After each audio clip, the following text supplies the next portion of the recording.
ഒരു തെറ്റ് ചെയ്തു, അത് അയാൾ സമ്മതിക്കുകയും ചെയ്തു. തിരുത്താൻ തയ്യാറാണെന്ന് ഏറ്റു പറഞ്ഞു.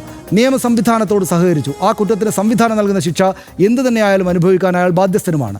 പിന്നെയും വേടനെ പിന്നാലെ പോയി വേട്ടയാടുന്നത് അയാൾ ലഹരി ഉപയോഗിച്ചുള്ള രോഷം കൊണ്ടൊന്നുമല്ല എന്ന് ഒറ്റനോട്ടത്തിലെ വ്യക്തം. പ്രശ്നം ഇതുവരെ പറഞ്ഞതുപോലെ വേടൻ്റെ പാട്ടാണ്, അതിൻ്റെ രാഷ്ട്രീയമാണ് അലോസരം. മുഖ്യമന്ത്രിയുടെ ക്ഷണിതാവായി വേടൻ അദ്ദേഹത്തോടൊപ്പം വേദി പങ്കിട്ടു. വേടനെ ചേർത്ത് നിർത്തുമെന്ന് CPIM സംസ്ഥാന സെക്രട്ടറിയും പറഞ്ഞു കഴിഞ്ഞു.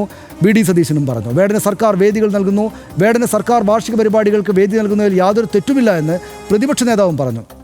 അടുത്തിടെ മുഖ്യമന്ത്രി പിണറായി വിജയനും പ്രതിപക്ഷ നേതാവ് VD സതീശനും യോജിച്ചത് ഈ ഒരൊറ്റ വിഷയത്തിലാണ് എന്നും ഓർക്കണം. അതേ വേളയിൽ വേടനോട് വിരൽ പിടിക്കുന്ന സംഘപരിവാറിനെയാണ് നാം കണ്ടുകൊണ്ടിരിക്കുന്നത്. അതിൽ അത്ഭുതപ്പെടാനൊന്നുമില്ല എന്ന് RDX കരുതുന്നു. വേടൻ്റെ വരികൾ അത്രമേൽ അവരെ ബുദ്ധിമുട്ടിക്കുന്നുണ്ടാകണം. സവർണ ജാതി ബോധത്തിനെതിരെ അംബേദ്കർ പൊളിറ്റിക്സ് ആണ് വേടൻ്റെ ആയുധം എന്ന് അദ്ദേഹം തന്നെ പറഞ്ഞിട്ടുണ്ട്. അത് സ്വാഭാവികമായും സംഘപരിവാറിനെ പൊള്ളിക്കും എന്നും നമുക്കറിയാം. റാപ്പ് സംഗീതവും ദളിതരും തമ്മിൽ എന്ത് ബന്ധം എന്നാണ് ശശികല ചോദിക്കുന്നത്.